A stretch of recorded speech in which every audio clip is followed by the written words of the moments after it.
La estatua de sal, de Leopoldo Lugones. He aquí como refirió el peregrino la verdadera historia del monje Sosistrato. Quien no ha pasado alguna vez por el monasterio de San Sabás, diga que no conoce la desolación.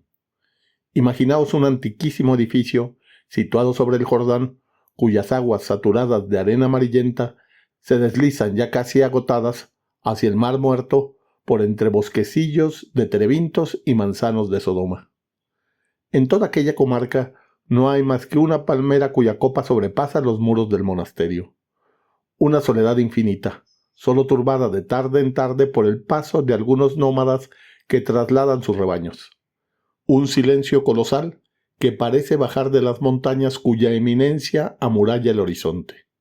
Cuando sopla el viento del desierto, llueve arena impalpable. Cuando el viento es del lago, todas las plantas quedan cubiertas de sal. El ocaso y la aurora se confunden en una misma tristeza. Solo aquellos que deben expiar grandes crímenes arrostran semejantes soledades. En el convento se puede oír misa y comulgar. Los monjes, que no son ya más que 5, y todos por lo menos sexagenarios, ofrecen al peregrino una modesta colación de dátiles fritos, uvas, aguas del río y algunas veces vino de palmera. Jamás salen del monasterio, aunque las tribus vecinas los respetan porque son buenos médicos. Cuando muere alguno, lo sepultan en las cuevas que hay debajo a la orilla del río entre las rocas. En esas cuevas anidan ahora parejas de palomas azules, amigas del convento. Antes, hace ya muchos años, habitaron en ellas los primeros anacoretas, uno de los cuales fue el monje Sosistrato, cuya historia he prometido contaros. Ayúdeme Nuestra Señora del Carmelo, y vosotros escuchad con atención. Lo que vais a oír me lo refirió palabra por palabra el hermano Porfirio, que ahora está sepultado en una de las cuevas de San Sabás, donde acabó su santa vida a los 80 años en la virtud y la penitencia. Dios le haya acogido en su gracia. Amén. Sosistrato era un monje armenio que había resuelto pasar su vida en la soledad con varios jóvenes compañeros suyos de vida mundana, recién convertidos a la religión del crucificado. Pertenecía, pues, a la fuerte raza de los estilitas. Después de largo vagar por el desierto, encontraron un día las cavernas de que os he hablado y se instalaron en ellas. El agua del Jordán, los frutos de una pequeña hortaliza que cultivaban en común, bastaban para llenar sus necesidades. Pasaban los días orando y meditando. De aquellas grutas surgían columnas de plegarias que contenían con su esfuerzo la vacilante bóveda de los cielos próxima a desplomarse sobre los pecados del mundo.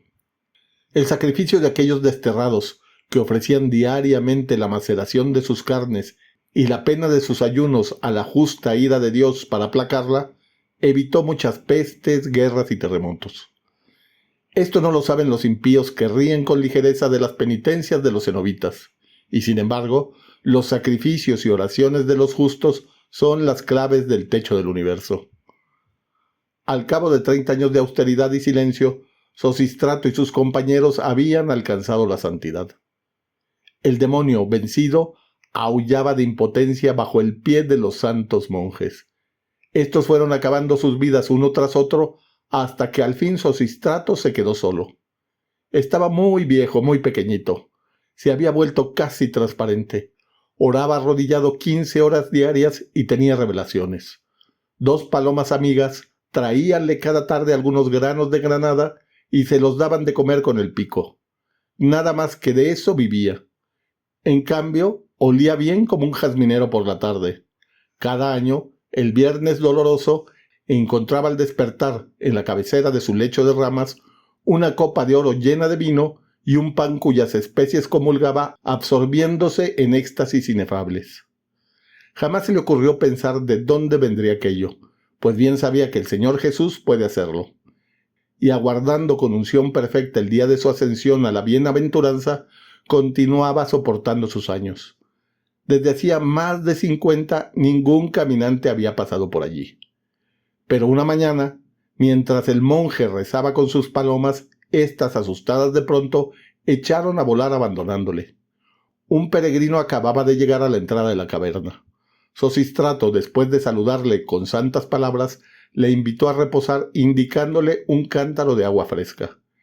El desconocido bebió con ansia como si estuviese anonadado de fatiga, y después de consumir un puñado de frutas secas que extrajo de su alforja, oró en compañía del monje. Transcurrieron 7 días.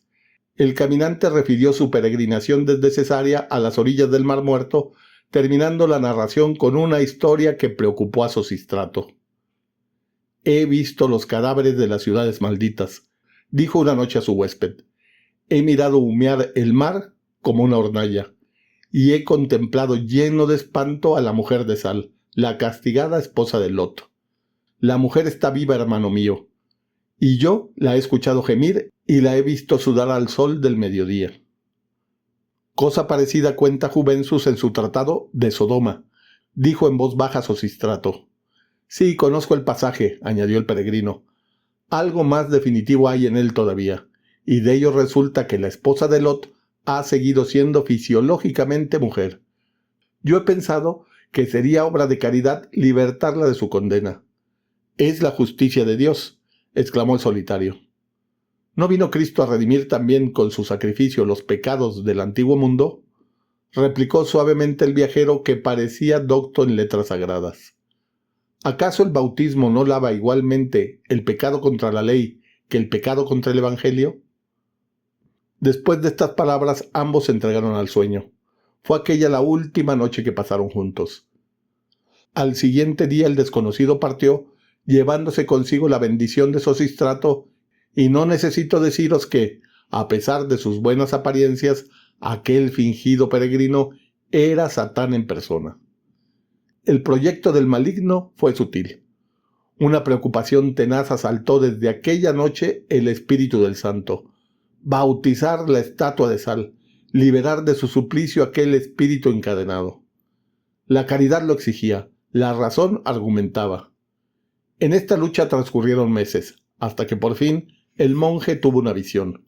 Un ángel se le apareció en sueños y le ordenó ejecutar el acto.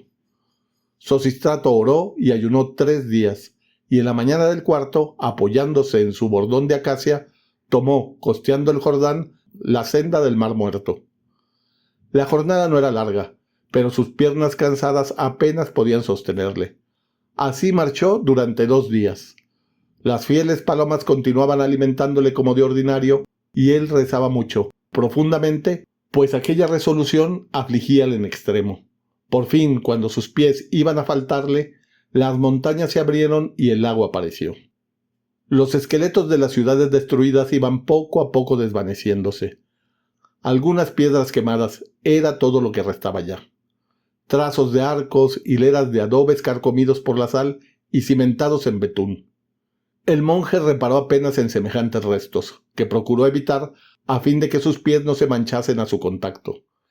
De repente, todo su viejo cuerpo tembló. Acababa de advertir hacia el sur, fuera ya de los escombros, en un recodo de las montañas desde el cual apenas se los percibía, la silueta de la estatua. Bajo su manto petrificado que el tiempo había roído, era larga y fina como un fantasma. El sol brillaba con límpida incandescencia, calcinando las rocas, haciendo espejear la capa sólobre que cubría las hojas de los terebintos. Aquellos arbustos, bajo la reverberación meridiana, parecían de plata. En el cielo no había una sola nube. Las aguas amargas dormían en su característica inmovilidad. Cuando el viento soplaba, podían escucharse en ellas, decían los peregrinos, cómo se lamentaban los espectros de las ciudades. Sosístrato se aproximó a la estatua. El viajero había dicho la verdad. Una humedad tibia cubría su rostro. Aquellos ojos blancos, aquellos labios blancos, estaban completamente inmóviles bajo la invasión de la piedra en el sueño de sus siglos. Ni un indicio de vida salía de aquella roca. El sol la quemaba con tenacidad implacable, siempre igual desde hacía miles de años, y sin embargo, esa efigie estaba viva puesto que sudaba. Semejante sueño resumía el misterio de los espantos bíblicos. La cólera de Jehová había pasado sobre aquel ser, espantosa amalgama de carne y peñasco. ¿No era temeridad el intento de turbar ese sueño? ¿No caería el pecado de la mujer maldita sobre el insensato que procuraba redimirla? Despertar el misterio es una locura criminal. tal vez una tentación del infierno. Sosístrato, lleno de congoja, se arrodilló a orar en la sombra de un bosquecillo. ¿Cómo se verificó el acto? No os lo voy a decir. Sabed únicamente que cuando el agua sacramental cayó sobre la estatua, la sal se disolvió lentamente y a los ojos del solitario apareció una mujer, vieja como la eternidad, envuelta en andrajos terribles, de una lividez de ceniza, flaca y temblorosa, llena de siglos. El monje que había visto el demonio sin miedo sintió el pavor de aquella aparición. Era un pueblo réprobo lo que se levantaba en ella. Esos ojos vieron la combustión de los azufres llovidos por la cólera divina sobre la ignominia de las ciudades. Esos andrajos estaban tejidos con el pelo de los camellos de Lot. Esos pies hollaron las cenizas del incendio del Eterno. Y la espantosa mujer le habló con su voz antigua. Ya no recordaba nada. Solo una vaga visión del incendio, una sensación tenebrosa despertaba la vista de aquel mar. Su alma estaba vestida de confusión. Había dormido mucho, un sueño negro como el sepulcro. Sufría sin saber por qué en aquella sumersión de pesadilla. Ese monje acababa de salvarla, lo sentía. Era lo único claro en su visión reciente. Y el mar, el incendio, la catástrofe, las ciudades ardidas, todo aquello se desvanecía en una clarividente visión de muerte. Iba a morir. Estaba salvada, pues, y era el monje quien la había salvado. Sosístrato temblaba formidable. Una llama roja incendiaba sus pupilas. El pasado acababa de desvanecerse en él, como si el viento de fuego hubiera barrido su alma. Y solo este convencimiento ocupaba su conciencia. La mujer de Lot estaba allí. El sol descendía hacia las montañas. Púrpuras de incendio manchaban el horizonte. Los días trágicos revivían en aquel aparato de llamaradas. Era como una resurrección del castigo reflejándose por segunda vez sobre las aguas del lago amargo. Sosístrato acababa de retroceder en los siglos. Recordaba, había sido actor en la catástrofe, y esa mujer le era conocida. Entonces, una ansia espantosa le quemó las carnes. Su lengua habló dirigiéndose a la espectral resucitada. Mujer, respóndeme una sola palabra. Habla, pregunta. ¿Responderás? Sí, habla, me has salvado. Los ojos de la anacoreta brillaron como si en ellos se concentrase el resplandor que incendiaba las montañas. Mujer, dime qué viste cuando tu rostro se volvió para mirar. Una voz anudada de angustia le respondió, oh no, por Elohim, no quieras saberlo. Dime qué viste. No, no, sería el abismo. Yo quiero el abismo. Es la muerte. Dime qué viste. No puedo, no quiero. Yo te he salvado. No, no. El sol acababa de ponerse. Habla. La mujer se aproximó. Su voz parecía cubierta de polvo. Se apagaba, se crepusculizaba, agonizando. Por las cenizas de tus padres. Habla. Entonces, aquel espectro aproximó su boca al oído del cenobita y dijo una palabra. Y Sosístrato, fulminado, anonadado, sin arrojar un grito, cayó muerto. Roguemos a Dios por su alma.